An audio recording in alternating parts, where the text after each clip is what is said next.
नमस्कार, मी सौ मनीषा संजय भवसार, पुणे निगडे येथून. आपले सर्वांचे साप्ताहिक व्याख्यानमालेमध्ये स्वागत करते. तर कुंडली मंथन आणि भाग्योदय ज्योतिष आणि हस्तरेखा व वास्तू यांच्या संयुक्त विद्यमाने ही साप्ताहिक ज्योतिष व्याख्यानमाला असते दर गुरुवारी. तर यामध्ये आपल्या सर्वांचे खूप खूप स्वागत.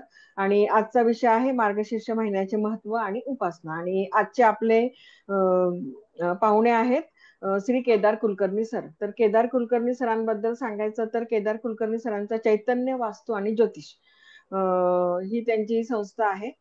याद्वारे ते सर्व सेवा पुरवतात. तर पुणे, मुंबई आणि नाशिक या सर्व ठिकाणी त्यांच्या सेवा उपलब्ध असतात.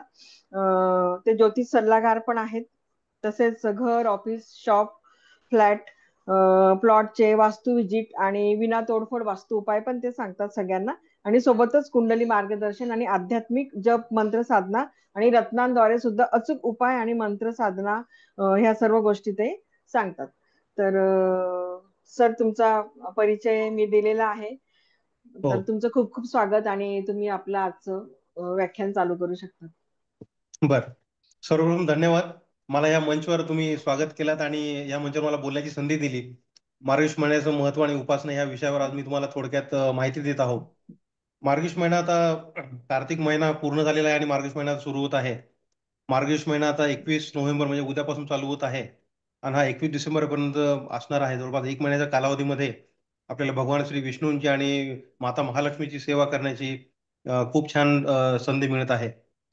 आपल्या शास्त्रामध्ये सांगितलेलं आहे की हा 9वा महिना आपला मराठी कॅलेंडरनुसार हा 9वा महिना आहे. 9वा महिना आहे. त्या 9वा महिना जो मार्गशीर्ष महिना भगवान श्री कृष्णांनी भगवद्गीतेमध्ये स्वतः सांगितलेला आहे की मासानाम मार्गरीशम अहम, म्हणजे हा महिना माझा खूप आवडता प्रिय आहे. या महिन्यामध्ये जेवढी तुम्ही जास्तीत जास्त उपासना कराल तेवढं तुमच्या पापापासून तुम्हाला मुक्ती मिळेल. सुख, शांती, समृद्धी, ऐश्वर्य तुमच्या आयुष्यात प्रगती घडतील. सकारात्मक ऊर्जा तुमच्या घरामध्ये घडतील.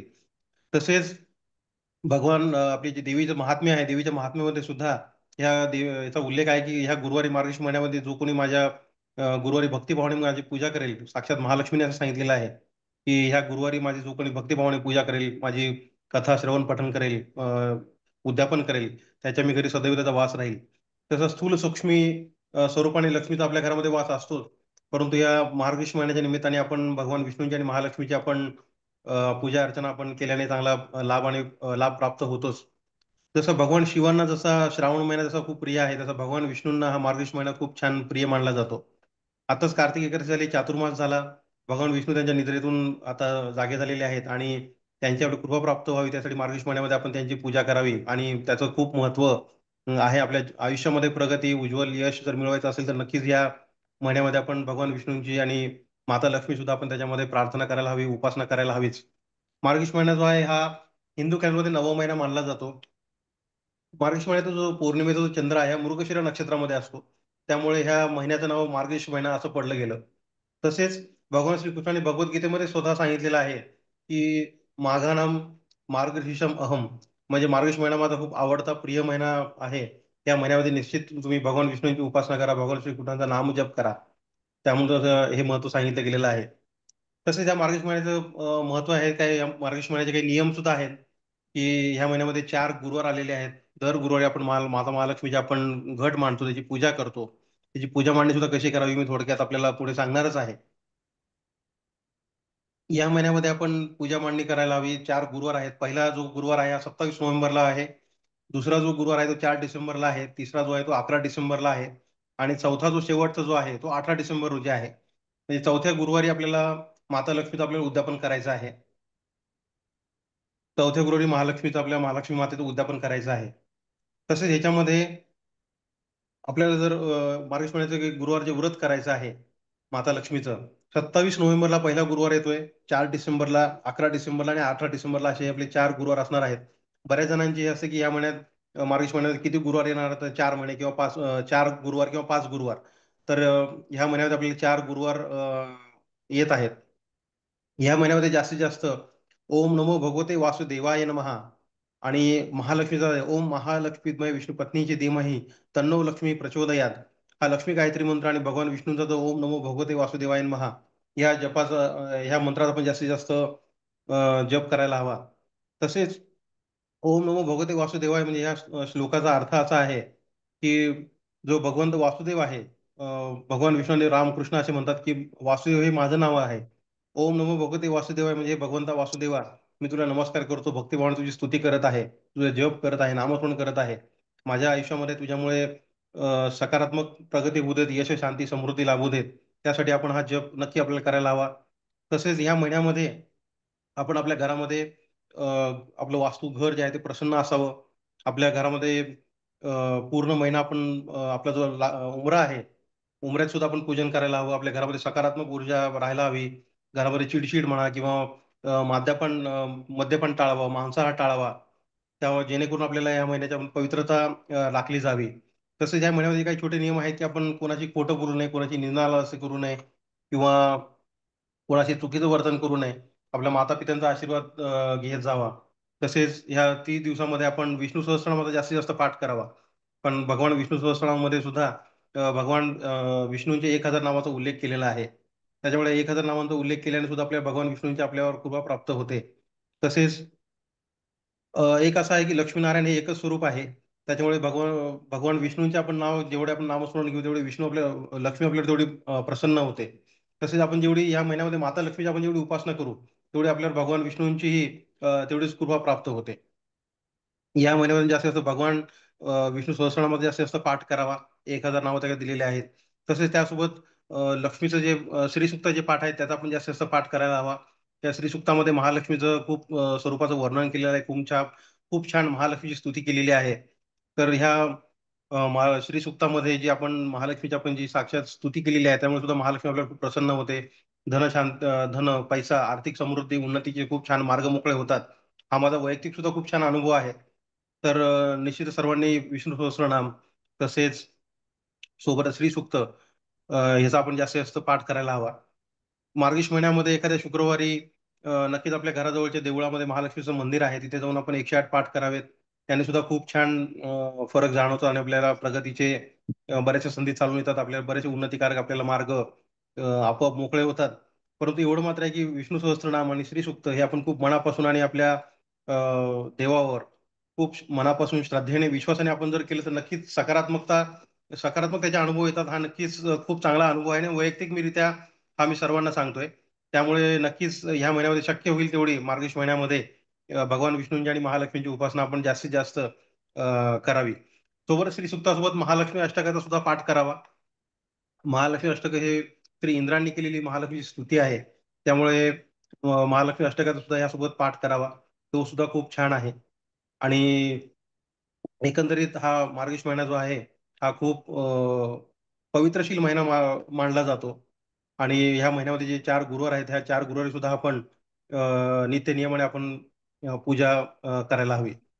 आता बरेच जण म्हणतात की सर बऱ्याच जणांची शंका असतात की सर गुरुवारी व्रत करावं किंवा घट मांडावेत, पूजा मांडणी करावी याची थोडी थोडक्यात अ, माहिती मी सांगतोय. दर गुरुवारी सकाळी उठल्यानंतर आपल्याकडे माता महालक्ष्मीची मूर्ती असेल किंवा फोटो असेल किंवा आजकाल बरेचसे बाजारामध्ये मूर्तीचे मुखवटे सुद्धा खूप छान मिळतात. आपल्या घरामध्ये सर्वप्रथम आपल्या सर्व देवांची घरात पूजा करायला हवी. तसेच आपण कलश पूजन करायला हवं. कलश म्हणजे आपला जो तांब्याचा कलश असतो त्याच्यामध्ये पाणी भरावं. त्याच्यात हळद, कुंकू, एखादा नारळ, सुपारी ह्या गोष्टी त्याच्यामध्ये टाकून 5 विड्याची पानं आणि त्याच्यावर आपण आपला नारळ प्रस्थापित करावा म्हणजे कलश तयार होतो. ओम कलशाय नमः आणि एक आपण पाट घ्यावा. त्या पाटावर जिथे आपल्याला पूजा करायची तिथे स्वच्छ करून घ्यावी ती जागा. त्या पाटावर एखादं लाल कापड किंवा पिवळा कापड अंथरावं. त्यावर थोडे अक्षता टाकून हा कलश तिथे प्रस्थापित करावा. ओम कलशाय नमः हा मंत्र म्हणून जो कलश मांडलेला आहे तो तिथे प्रस्थापित करावा, स्थापित करावा. त्याच्यावरती नारळ आणि तो कलश ठेवलेला त्याच्याभोवती आपण गौरीचा मुखवटा जो आहे माता महालक्ष्मीचा जो मुखवटा आहे त्यावर आपण तिथे तो ठेवावा. त्याला लावूनच महालक्ष्मीची व्रतकथा महात्म्य जी पुस्तिका आहे ती सुद्धा तिथेच ठेवावी. तसेच सर्वात प्रथम आपल्या संस्कृतीमध्ये सर्वात प्रथम आपण गणपतीची पूजा करतो. तिथे तांदळाची छोटीशी रास करून त्याच्यावर हा कलश ठेवल्यानंतर छोटीशी त्याच्या बाजूला तांदळाची रास करून तिथे गणपती सुद्धा स्थापन करावा. गणपतीची मूर्ती असेल तर खूप छान किंवा मग आपण छोटीशी सुपारी स्वरूपात सुद्धा आपण भगवान श्री गणेश यांच्या पण तिथं प्रस्थापना करू शकतो. सर्वप्रथम गणपतीची वक्रतुंड महाकाय सूर्यकोटी समप्रभ निर्विघ्नं कुरु मे देव सर्व कार्येषु सर्वदा आणि ओम गम गणपतये नमः याचा 11 वेळेस किंवा 21 वेळेस पाण्याने आपण पळीने आपण अभिषेक करावा. भगवान गणेशाचे आपण आशीर्वाद घ्यावे की ही पूजा मी चालू करत आहेत. आपले आशीर्वाद प्राप्त व्हावेत आणि पूजा कुठल्याही विघ्न न पार पडता हे आपलं 4 गुरुवारचं व्रत जे आपण जे करत आहोत ते आपली पूजा चांगली प्रकारे पार पडावी यासाठी आपण भगवान गणेशांना आपण प्रार्थना करावी आणि पूजेचा पुढे प्रारंभ करावा. त्यानंतर कलशाची पूजा करावी, कलशाला हळद कुंकू व्हावं आणि माता महालक्ष्मीला सुद्धा हळद कुंकू चंदन अत्तर ह्या सगळ्या गोष्टी व्हाव्यात. सोबतच तिथे विड्याचं पान जे आहे विड्याच्या पानावर थोडं सुपारी एखादं रुपयाचं नाणं कॉईन जे आहे आपण भगवान देवांपुढे आपलं घर जे देवघर आहे देवघरापुढे तिथे आपल्याला तिथे विडा आपल्या देवाला अर्पण करावा आणि त्यानंतर देवाची प्रार्थना करावी. तसेच घरातल्या माता पित्यांचा नमस्कार करावा. तसेच दर गुरुवारी असे बरेच म्हणतात की गुरुवारी उपवास करावा. ते बघा उपवासाचा असा आहे की आपल्या प्रकृतीला झेपत असेल तर आपण उपवास करावा.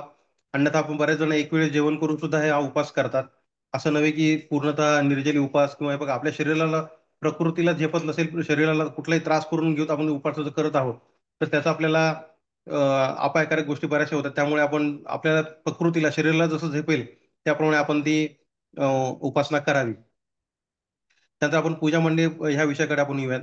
पूजा मांडणी केल्यानंतर आपण महालक्ष्मीची व्रतकथा प्रारंभ करावा. 5 फळांचा नैवेद्य दाखवावा. खडीसाखर, गूळ, पंचखाद्य आपण ज्याला म्हणतो खारीक, खोबरं, बदाम हे आपण त्याचा नैवेद्य दाखवावा. आणि महालक्ष्मीची व्रतकथा जी देवी महात्म्याची पुस्तिका दिलेली आहे त्याचा आपण व्रतकथा वाचावी आणि त्यानंतर महालक्ष्मीची आरती करावी. प्रथम गणपतीची आरती, महालक्ष्मीची आरती करावी आणि महालक्ष्मीला वंदन करून आपली मनातील जी इच्छित मनोकामना आहे ती पूर्ण व्हावी यासाठी प्रार्थना करावी. तसेच शेवटच्या गुरुवारी आपण जे उद्यापन करतो शेवटच्या गुरुवारी म्हणजे चौथा गुरुवार 18 डिसेंबरला येत आहे. त्या शेवटच्या गुरुवारी आपण उद्यापन करावं. उद्यापन करताना आपल्या सुवासिनींना किंवा महिलांना आपण घरी बोलवून त्यांचा यथाइच्छित आपण सन्मान करावा. हळद कुंकू लावून त्यांना केळी ह्या व्रतकथेची पुस्तिका आपण त्यांना भेट म्हणून द्यावी.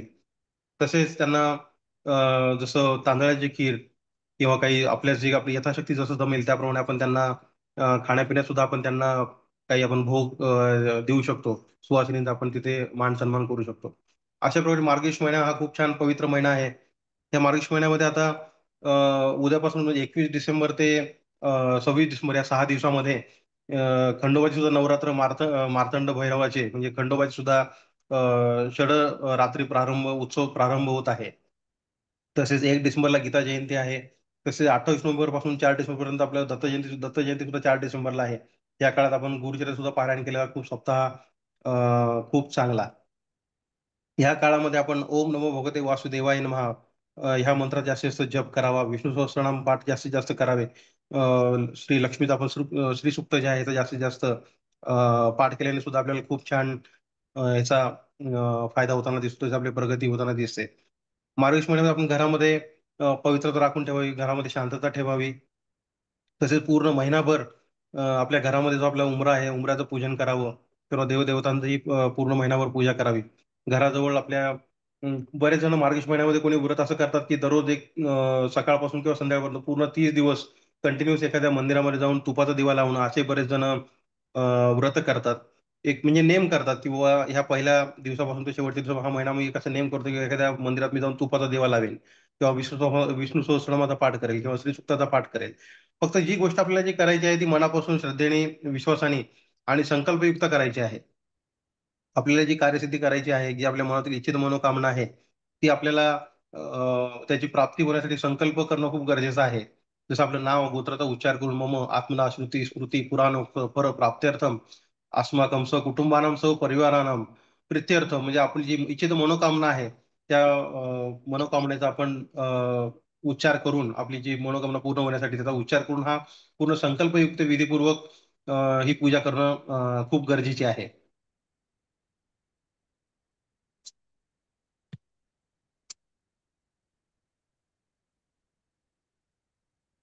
या महिन्यामध्ये लक्ष्मी गायत्री मंत्र आहे ओम महालक्ष्मीद्वय विष्णू पत्नीची धीमहि तन्नो लक्ष्मी प्रचोदयात. म्हणजे यामध्ये आपण भगवान माता महालक्ष्मीचं आपण खूप छान वर्णन करतो जी भगवान महालक्ष्मी जी आहे महालक्ष्मी आहे भगवान विष्णूंची साक्षात पत्नी आहे. मला धन दे शांती समृद्धी दे आणि अशा महालक्ष्मीला माझा मनापासून नमस्कार असो भक्तिभावनाचा नमस्कार असो त्यामुळे आपण जास्तीत जास्त या गायत्री मंत्राचा पाठ करावा. सोबतच ओम नमो भगवते वासुदेवाय नमः हा खूप छान मंत्र आहे. वासुदेव जे भगवान श्रीकृष्ण आणि विष्णू यांचंच ते नाव आहे, त्यांचं स्वरूप आहे. त्यामुळे ओम नमो भगवते वासुदेवाय ह्या मंत्र जास्तीत जास्त जप करावा. ह्यामुळे आपल्या बऱ्याचशा ठिकाणी सकारात्मकता प्राप्त होते, प्रगतीचे मार्ग मोकळे होतात.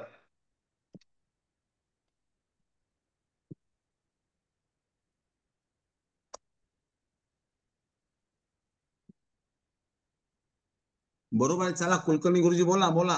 हो हो, येस सर, बरोबर येस आहे सर. सगळं. हो हो हो, येस सर. 2 मिनिटं. त्या मार्गशीर्ष महिन्यामध्ये ओम श्री महालक्ष्मी हा सुद्धा एक बीज मंत्र असतो. ओम श्री महालक्ष्मी नमः. त्यात सुद्धा आपण दररोज नियमित 108 वेळेस पाठ करावा, जेणेकरून आपल्याला महालक्ष्मी मातेची आपल्या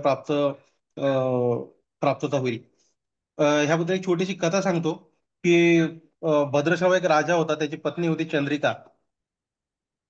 तर हिने महालक्ष्मीचं व्रत केलं असल्यामुळे तिला खूप छान सुख शांती समृद्धी मिळालेली असते. राजवाड्यामध्ये ते राजासोबत छान सगळ्या प्रकारचे आनंदामध्ये असतात आणि सुखामध्ये असतात. परंतु भगवान जी महालक्ष्मी आहे, महालक्ष्मी त्यांच्या दारामध्ये असताना महालक्ष्मी त्यांच्या दाराशी जाते, तिची परीक्षा घेण्यासाठी एक म्हातारीचे स्वरूप घेऊन त्यांच्या घरी जाते. तेव्हा तिची दासी ते राजवाड्यातील दासी जी आहे, ती दासी तिला अडवते. तेव्हा ती म्हणते, तू कोणाच्या घरी गेली? ती म्हणते, माझ्या भक्ताची मी घरी लिहिली आहे. त्या दासी जेव्हा ते चंद्रिकेला बोलवते, तेव्हा चंद्रिका ते महालक्ष्मी मातेला ओळखत सुद्धा नाही आणि तिला माघारी वापस पाठवते. तर ह्या कथेमध्ये असं आहे की ते ह्यामुळे भगवान महालक्ष्मीचे लक्ष्मी जी आहे ही नाराज होते आणि तिच्यावर बरेचसे संकट येतात.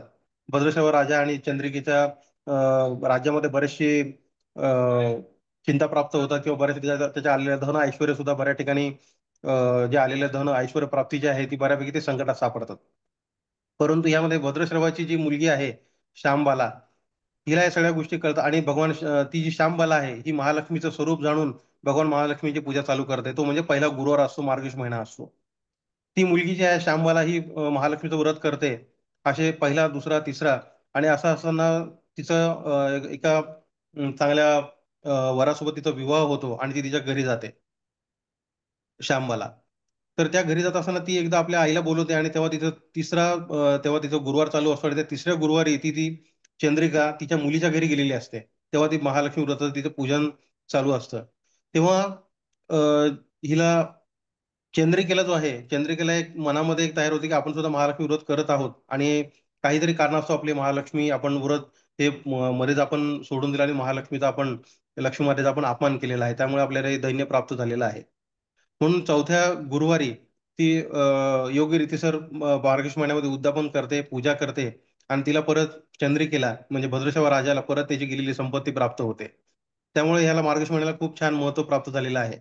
महालक्ष्मी माता असं म्हणते की मी जे तुम्हाला लक्ष्मी देते किंवा जे सुख शांती समृद्धी देते, त्यामुळे जे आपल्याला जे तुम्हाला सुख संपत्ती मिळत आहे त्याच्यामुळे उठू नका, मातू नका. मिळालेल्या संपत्तीचा तुम्ही चांगलाच व्यय करा, अपव्यय करू नका. त्यामुळे भगवान महालक्ष्मीचा आपण जी आपल्या सुख संपत्ती मिळते त्यामुळे आपण सुखाने, समाधानी, आनंदाने राहून माता महालक्ष्मीचे आपण उद्यापन करावं, पूजा करावी, जेणेकरून आपल्याला महालक्ष्मीचा आशीर्वाद आपल्याला प्राप्त होतो. श्री सुक्ताचा पाठ, विष्णू सहस्त्रनामाचा पाठ तर आपण करतो. तसंच या महिन्यामध्ये मोक्षदा एकादशी, गीता जयंती सुद्धा आहे. ह्या सुद्धा दिवशी आपण भगवान श्रीकृष्णाच्या मंदिरात जाऊन नक्की श्रीकृष्णाचं दर्शन घ्यावं. जास्तीत जास्त श्रीकृष्णांचं ओम कृष्णाय वासुदेव हरे परमात्मने प्रणत क्लेशनाशय गोविंदाय नमो नमः या जपात सुद्धा आपण, या मंत्रात सुद्धा आपण जास्तीत जास्त पाठ करायला हवा. या मार्गशीर्ष महिन्यामध्ये आपल्याला खूप छान यशस्वी लाभू शकतो आणि आपल्या प्रगतीमध्ये खूप छान त्याला आपल्याला लाभ मिळू शकतो चांगला. सोबतच विष्णू सहस्त्रनाम पाठ, श्री सुक्ताचा सुद्धा आपण पाठ केला तर खूप छान आपल्याला त्याच्यामध्ये चांगली प्रगती म्हणजे यश मिळण्यास आपल्याला खूप चांगलं प्राप्त होण्यास मदत मिळते चांगली.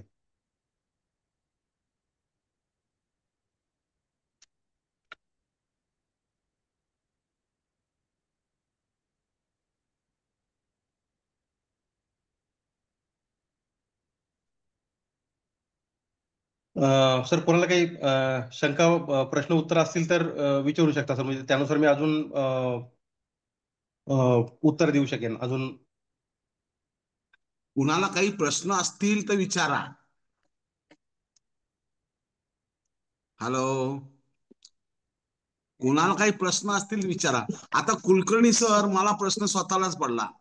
हो सर. श्री सुक्त का वाचायचं? मला सगळी बर. उत्तर माहिती आहेत, परंतु हो मला ती उत्तर तुमच्याकडून काढून सगळ्यांसमोर सादर करायची आहे. हो का हो why should be do read Shri Sukta? Shri Sukta का वाचायचं?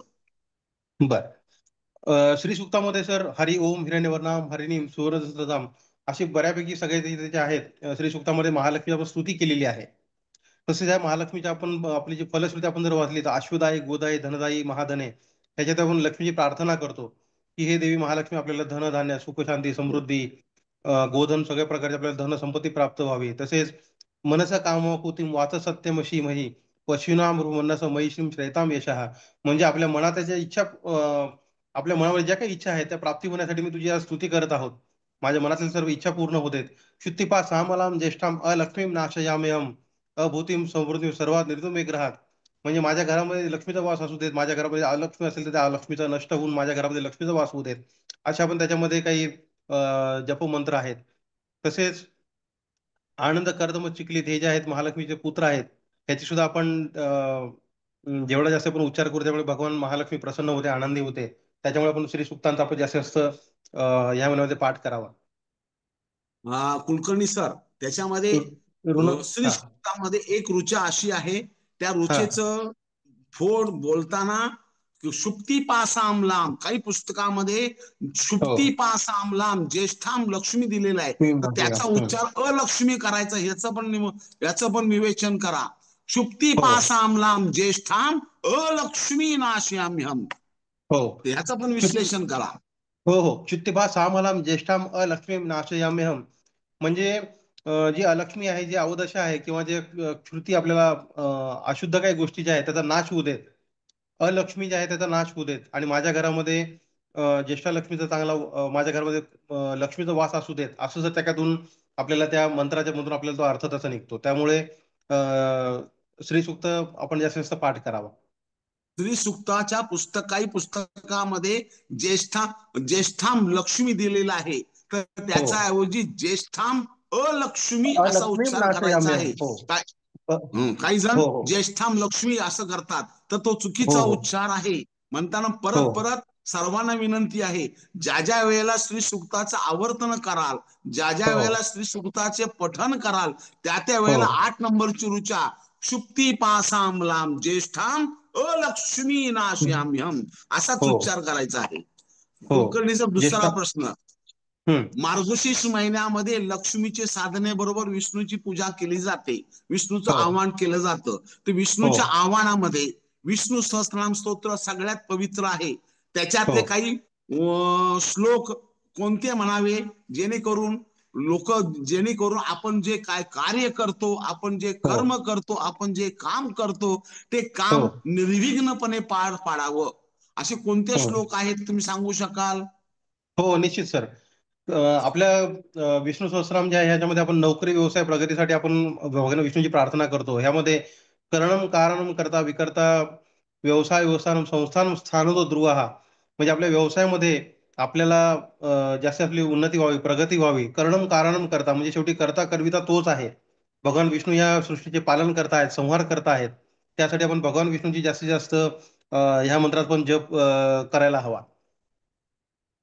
बर, दुसरा प्रश्न माझा असा, विष्णू हा गायत्री मंत्र कोणता म्हणावा? विष्णू गायत्री मंत्र आहे तो ओम नारायण विद्महे वासुदेवाही तन्नो विष्णू प्रचोदयात, हा विष्णूचा याचा गायत्री अर्थ मंत्र आहे. समजून सांगा, त्याचा हो अर्थ समजून सांगा. हो म्हणजे हे नारायणा हे विष्णू वासुदेवा, विष्णू पुराणामध्ये वासुदेवाला श्रीकृष्ण श्रीराम म्हणजे कृष्ण विष्णू अवतार आहेत ह्यांना आपण नारायण वासुदेव यांचा आपण उल्लेख करतो. हे नारायण वासुदेवा माझ्या आयुष्यामध्ये सुख शांती समृद्धी प्राप्त हो यासाठी आम्ही तुझं ध्यान करत आहोत. हे नारायणा हे वासुदेवा ओम नारायण विद्महे वासुदेवा ही धीमही तन्नो विष्णू प्रचोदयात, भगवान विष्णूचे आपण नमस्कार असो. आपणास तुमच्या या भगवान विष्णू स्वरूप परमात्मा स्वरूप आपण परमात्म्याला विष्णूंना नमस्कार असो. हा या गायत्री मंत्रात आपल्याला अर्थ आपण आहे. त्या गायत्री मंत्रात आपण जास्तीत जास्त पाठ करायला हवा सोबतच. दुसरं, सर्वात सोपा श्री सुक्ताचं उपाय. हा श्री सुक्ताचं पठन करत असताना श्री हम्म. सुक्ताला संपुट लावून श्री सुक्त म्हणता येतं का? हो हे श्री सुक्तात आपण जेव्हा पाठ करत आहोत त्यावर सोबत आपण संपुट जे आहे ते ओम श्रीम ह्रीम श्रीम कमले कमलालय प्रसिद्ध प्रसिद्ध ओम श्रीम ह्रीम श्रीम ओम महालक्ष्मी नमः, हा मेन बीज मंत्र आहे. त्या बीज मंत्रात आपण सोबत संपुट जर लावलं तर निश्चितच आपल्याला खूप छान अनुभव मिळतात. दुसरं ओम श्रीम नमः हा सुद्धा हो सरस्वती महालक्ष्मीचा बीज हो. मंत्र आहे. हा दुसरा बीज मंत्र आहे, ओम श्रीम नमः. ओम श्रीम महालक्ष्मी देवी नमः. हा महालक्ष्मीचा बीज मंत्र आहे. ओम श्रीम, श्रीम म्हणजे सुख शांती समृद्धीचं प्रतीक आहे. श्रीम म्हणजे लक्ष्मी, श्रीम म्हणजे महालक्ष्मी, महालक्ष्मीच स्वरूप आहे, परमात्मा देवीचं स्वरूप आहे. तसेच ओम श्रीम म्हणजे त्रिदेवी, त्रिपुरा देवी जी आहे, म्हणजे महाकाली, महालक्ष्मी, महासरस्वती, ह्याचाच आपण त्याच्यामध्ये आपण त्याद्वारे उच्चार करतो. त्यामुळे लक्ष्मी गायत्री मंत्रासोबतच ओम श्रीम महालक्ष्मी नमः, ओम श्रीम देवी नमः, ह्याचा सुद्धा आपण सर पाठ करायला हवा, आणि चांगलाच आपल्याला अनुभव मिळतो. संपुट म्हणजे काय आणि संपुट का लावायचं?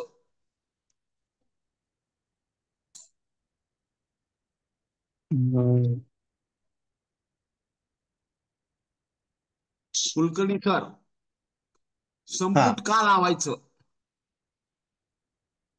आपण जे स्तोत्र मंत्राचे पठण करतो त्यानुसार त्याचे जे बीजमंत्र आहेत त्या बीजमंत्रासोबत त्याचं पठण व्हायला हवं. संपुटीत त्याचे जे मंत्र आहेत बीजमंत्र, त्यासोबत त्याचा पाठ व्हायला हवा. त्यासाठी आपण सुद्धा श्री सुक्तासोबत, विष्णू सहस्रनामासोबत आपण त्याचं संपुट लावलेलं खूप चांगलं शुभकारी आणि कल्याणकारी राहतं. पॉझिटिव्ह सकारात्मक ऊर्जा, आणि जेवढं आपण आपल्या घरामध्ये स्तोत्र, विष्णू सहस्रनाम, श्री सुक्त आपण जेवढा पाठ करू तेवढ्या आपल्या घरामध्ये सकारात्मक ऊर्जा, सकारात्मक लहरी खूप चांगल्या प्राप्त होतात. नकारात्मक ऊर्जा जी आहे ती आपल्या घरामध्ये हळूहळू संपायला मदत होते.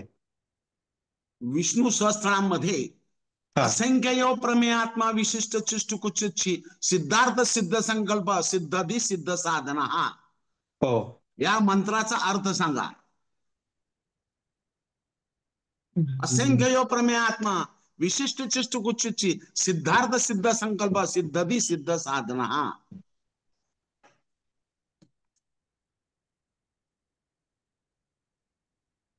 हम्म. लक्षात येतोय का? हो नसेल तर हो मी हो, येतंय. सांगा. माझ्यापेक्षा सर मला वाटतं तुम्ही चांगलं एक्सप्लेन करू नाही, शकाल बोला तसं. बोला बोला बोला, तुम्ही वागत्यात. मी काय आहे, मला फक्त तुमच्या ज्ञानाचा फायदा सर्वांना झाला पाहिजे. हो हो हो तुमच्यातलं ज्ञान बाहेर काढायचं मी फक्त प्रश्न विचारतोय. बाकी आता आध्यात्मिक बैठक ज्याची चांगली आहे त्यालाच हे सगळे प्रश्न पडणार. हो बाकीच्या हो हो नुसते ऐकणार, बैरासारखं म्हणजे ह्याच्यासारखं ऐकणार सोडून देणार. कारण का हो ह्याच्यातून प्रत्येक गोष्ट उपासनेने अनेक गोष्टी साध्य होतात. हे हो उदाहरण तुमच्या समोर उदाहरण आहे. हो हो, 2 निश्चित सर. वर्षापूर्वी तुम्ही माझ्याकडे हस्तरेषेला आलता. मी हो तुम्हाला हो हो श्री सुक्ताचे कोल्हापूरच्या महालक्ष्मीच्या मंदिरामध्ये बसून 108 हो आवर्तन करायला सांगितलेत. आणि हो ते सर. तुम्ही 5 महिन्यात 5 महिने केल्यानंतर तुमच्या परिस्थितीमध्ये चेंजेस झालेत का? येस सर, आले, नक्कीच नक्कीच आले सर. मला हेच समजून या उद्देश माझा हाच आहे की हो हो उपासना अतिशय परिणाम करते. तुमचं 10 हो लाखाचं रत्न सोडून द्या, गंगेत हो टाका, पण उपासना तुम्हाला हो हो ऍक्टिव्हपणा आणते. हो हो. आपल्या या ग्रुप आयुष्यामध्ये आपल्या आयुष्यामध्ये जे आपण जे कर्म करतो सर, कर्मासोबत आपल्या भाग्याची तेवढी साथ हवीच नक्कीच. आणि ती भाग्याची उपासना जास्तीत जास्त भाग्य प्रबळ करण्यासाठी आपण या आयुष्यामध्ये स्तोत्र मंत्र जप पठण जास्तीत जास्त करायला आपल्याला खूप छान, त्याद्वारे आपल्याला चांगली प्राप्ती होते त्या गोष्टी मिळण्यासाठी. असे दुसरं, बरोबर. तुम्हाला महालक्ष्मीच्या मंदिरामध्ये बसून श्री सुक्ताचे 108 आवर्तन केले, त्याचे इम्पॅक्ट तुमच्या जीवनावर काय झाला, तुमच्या भाषेत विवरण करा. 108 मी महालक्ष्मीचे पाठ केले. महालक्ष्मी मंदिरामध्ये जाऊन दर महिन्यामध्ये वारी करत होतो आणि दर्शन घेत होतो. श्री सुक्ताचे पाठ केल्यानंतर खूप सकारात्मक काही माझे अडकलेले कामं, अडकलेले प्रश्न बरेच सुटत गेले, बरेचसे कामं मार्गी लागले गेले. सरांकडे जेव्हा मी गेलो तेव्हा बऱ्याचशा माझ्या काही वैयक्तिक सुद्धा काही फायनान्शियल अडचणी होत्या त्यापेक्षा जास्ती. त्या फायनान्शियल अडचणी सुद्धा बरेचसे माझे मार्ग चांगले सुचत गेले. प्रगतीचे मार्ग बऱ्यापैकी चांगले मोकळे झाले. तसेच बऱ्यापैकी एक माझा आवरा खूप छान स्ट्रॉंग झाला. तसे आध्यात्मिकरित्या खूप छान उपासना माझ्याकडून होत गेल्या. आणि खूप छान म्हणजे सकारात्मक छान खूप बदल माझ्यामध्ये निश्चितच झाला. आत्मविश्वासही वाढला माझ्या हळूहळू. बऱ्याचशा फायनान्शियल अडचणी, माझ्या आर्थिक प्रगती झाली आणि बऱ्याचशा समस्या कमी झाल्या. मला माझ्या माहितीनुसार की सूर्यनारायणाला समर्पित हा महिना आहे. तर हम्म. साधारण वर्षभर सूर्य कधी थांबलाय का, तर तो थांबलेला नाहीये. पण हे 4 महिने ते म्हणतो आपण, तर ते खरं मास देखील हा महिना म्हटला गेलेला आहे. तर आपला जो कारभार आहे, सूर्याचे 7 घोडे आपल्याला माहिती आहे, ते 7 वारांचं प्रतीक समजलं जातं. हो तर त्यांनी या गर्दभ पाण्याला पाणी पिण्यासाठी सूर्यनारायणांनी सोडलं होतं आणि हम्म त्याऐवजी आता घोडे तर पाहिजेत, पण त्याऐवजी 2 गाढव तिथं चरतेले दिसले त्यांना. तर त्या गाढवांना त्यांनी आपलं वाहन केलेलं आहे. तर ह्या महिन्याचं महत्व हे पण आहे. तर बघा हो दिवस रात्र मोठी होते आणि दिवस छोटा होतो आणि हो सकाळीच आपल्याला भूक लागते, अग्नी प्रदीप्त होतो बघा. तर हे पण हो एक महत्व मार्गशीर्ष महिन्याचं आहे. खरं मास आपण म्हणतो. हो हो आणि ते गोड मनमानी कसं करतात तसा थोडासा अनुभव असं या ऋतूमध्ये आपल्याला येतो. तर हो अग्नीशी संबंध नक्की इथे शास्त्रीय दृष्ट्या नक्कीच जोडलेला आपल्याला पाहायला मिळतो. संध्याकाळी दिवस मावळल्यानंतर अग्नी आपला पूर्ण जवळ-जवळ विझल्यासारखा असतो. त्यामुळे खरं वातदोष देखील प्रबळ होताना दिसतात. तर तुम्हाला अनुभव येतच असेल या महिन्याचा. म्हणून व्रतवैकल्ये देवाने ह्या महिन्यामध्ये भरपूर केलेले आहेत. गुरुचरित्र खरं पारायण देखील आपण करतो. त्यावेळेला दिवसभर एकच टाईम जेवण आणि संध्याकाळी फलाहार किंवा जो काही दुग्धहार वगैरे दूध हो घेऊन हो दूध प्राशन हे एकधान्य दिलेली सुद्धा आहे. कोणी तर ग्रहण करतात निसर्गाची हो ही किमया देखील हो मला थोडीशी सांगावीशी वाटली म्हणून मी सांगते. तर नाही नाही धन्यवाद. धन्यवाद मॅडम धन्यवाद तुम्ही खूप म्हणजे छान हे घेतलं. हो आता तर खूप मार्गशीर्ष महिन्याची महती तर खूपच मोठी आहे. तर सर्वांनी हो जेवढी जमेल तेवढी उपासना ही करावी हेच आपल्या आजच्या या लेक्चरचं तात्पर्य आहे. तर सर्वजण हो तर उपासना आणि पारायणाचा एक प्रश्न होता. हा बोला गुरुचरित्राचं पारायण दत्त जयंती दिवशी समाप्ती करू नये असं काय आहे का? दत्त जयंती दिवशी ज्यावेळेस दत्ताचा जन्म असतो त्या दिवशी आपलं समाप्ती होत असते आणि दत्ताचा जन्म झाल्यानंतर आपण मग नैवेद्य वगैरे आपण ह्या सगळ्या गोष्टी आपण दाखवून मग त्या दिवशी आपण समाप्ती करू शकतो आपण नाही पण बऱ्यापैकी प्रचलित असं आहे की जयंती दिवशी दुसऱ्या दिवशी त्यांचं सांगता करू नये ह्याची दुसऱ्या दिवशी गुरुचरित्राची. करतात पारायण. जे जे काही ह्याला बसलेले पारायण. असतात ना, तर हा पारायण बरोबर. दुसऱ्या दिवशीच करतात असं हा मग त्याला सांगितलंय. काय आधार आहे का रात्री जयंती? दत्ताचे पार 3 अवतार आहेत. 3 हम्म मुख आहेत ना, तर त्याचा प्रत्येकाचा जन्म वेगवेगळा आहे. तर हो एक दत्त आहे तो दुपारी 12 वाजता जन्म आहे. एक 6 वाजता आहे संध्याकाळी आणि एक रात्री 12 वाजता आहे. म्हणून दुसऱ्या दिवशी पारणं करणं असं मी गुरुचरित्र वाचताना मला गुरुजींनी सांगितलंय. तुम्हाला हा कारण ते सांगते. दत्त जयंती दिवशी करू नये असं ऐकलं दुसऱ्या होतं मी. दिवशी याच कारणासाठी सांगतात, पण बऱ्याच हा ठिकाणी संध्याकाळी 6 वाजल्यानंतर दत्ताचा जन्म हो होतो आणि मग उत्सव करतो आपण. हा कारण एखादी परंतु ओळ बऱ्याच किंवा ठिकाणी एखादा स्वामी समर्थ केंद्राची जी पद्धत आहे केंद्राच्या परिस्थितीवर वाटतं दुसऱ्या दिवशी ते पारणं करतात सांगता करतात परंतु हम्म. वैयक्तिक जे घरी पारायण करतात त्यांना संध्याकाळी दत्ताचा जन्म केल्यानंतर संध्याकाळी नैवेद्य दाखवून मग तो उपवास सोडतात आणि समाप्ती करतात पण खरं कारण त्यांनी 3 हे आहेत म्हणून रात्री 12 हो म्हणजे दुसऱ्या दिवशी सकाळी असं करावं, काहीतरी नैवेद्य दाखवून करावं. मला असं वाटतं हे प्रत्येकाच्या मांडण्यावर किंवा वेगवेगळ्या परिस्थिती म्हणजे हो. पद्धतीनुसार त्या मी गोष्टी हे थोड्या डिफर विचारलं आहेत होतं त्यांना विचारलं होतं. हो त्यांनी ते सांगितले की 3 एक दुपारी 12, एक संध्याकाळी 6 आणि रात्री 12.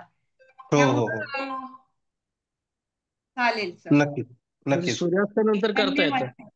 हो हो सूर्यास्तानंतर करू शकतो आपण सूर्यास्ताला दत्त जन्म झाल्यानंतर आपण नैवेद्य आरती पारणं करून आपण केलं. समाप्ती करू शकतो बरं ठीक आहे ठीक आहे. धन्यवाद सर. हो धन्यवाद सर धन्यवाद सर. आज आपण वेळ देऊन आलात तर त्याबद्दल मी आपले आभार मानते. हो असाच एक वेगळा विषय घेऊन आपण परत पुढच्या वेळेला नक्की याल ही निश्चित निश्चित आमची खात्री आहे. आज हो सर्व हो उपस्थित लोकांना वेगळा विषय आणि त्याबद्दल योग्य मार्गदर्शन मिळालं असेलच. काही शंका कुशंका असेल तर परत विचारावेत. आम्ही आहोतच त्यासाठी उपलब्ध. हो आज ही मीटिंग निश्चितच मी सर्वांचे अं, आभार सर्वांचे मानते. साधारण अजून एक हम्म वेगळा विषय घेऊन आम्ही येणार आहोत. बर उतार वयाकडे एखाद्या वेळेचं उतार वयाकडे वय झाल्यानंतर उतार वयात होणारे हाडांचे आजार हम्म हा एक वेगळा विषय घेऊन एक तज्ञ डॉक्टर त्यांना तयार केलं. ते नोट्स काढतायत. मग त्याच्यासाठी काळजी काय घ्यायची याच्या संबंधी ते मार्गदर्शन करण्यासाठी एक वेगळा विषय घेऊन आम्ही डिसेंबर महिन्यात येणार आहोत. बरोबर. नक्कीच हे सर. फक्त पुढच्या वेळेला असाच एक वेगळा विषय आहे, टॅरो की अद्भुत दुनिया. तर टॅरो बद्दल आपल्याला सगळ्यांना माहितीच आहे. आणखीन आपल्या लेक्चरच्या निमित्ताने त्याच्यात वेगळे पैलू आपण ऐकणार आहोत. पुण्याचे स्मिता गिरी मॅडम हे तज्ञ आहेत, ज्येष्ठ आहेत. तर ते आपल्याला पुढच्या गुरुवारी लेक्चर देणार. धन्यवाद केदार कुलकर्णी सर. आज आमच्या धन्यवाद विनंतीस सर. मी आणि सुत्रावेताई व मनीषाताई यांच्या विनंतीस मान देऊन तुम्ही आज इथं तुमचं व्याख्यान द्यायला उपस्थित झालात त्याबद्दल भाग्योदय ज्योतिष, कुंडली मंथन, सुत्रावेताई, भावसारताई व मी स्वतः अक्षय चिंचवणकर यांच्यातर्फे मी तुमचा शतशः आभारी आहे. असाच धन्यवाद एक सर. वेगळा विषय घेऊन पुन्हा एकदा तुमच्या ज्ञान आम्हाला द्यावं व आमच्या ज्ञानामध्ये भर घालावी ही आग्रहाची विनंती करतो. धन्यवाद. धन्यवाद सर. खूप खूप आभारी आहे सर. धन्यवाद सर. तर आज छान धन्यवाद. वेगळा विषय झाला. तर सर्व हो. उपस्थितांचे मी आभार मानते आणि आपली मीटिंग संपली असे मी जाहीर करते. हो. धन्यवाद. धन्यवाद. पंचसंमतीने मी मीटिंग संपवते.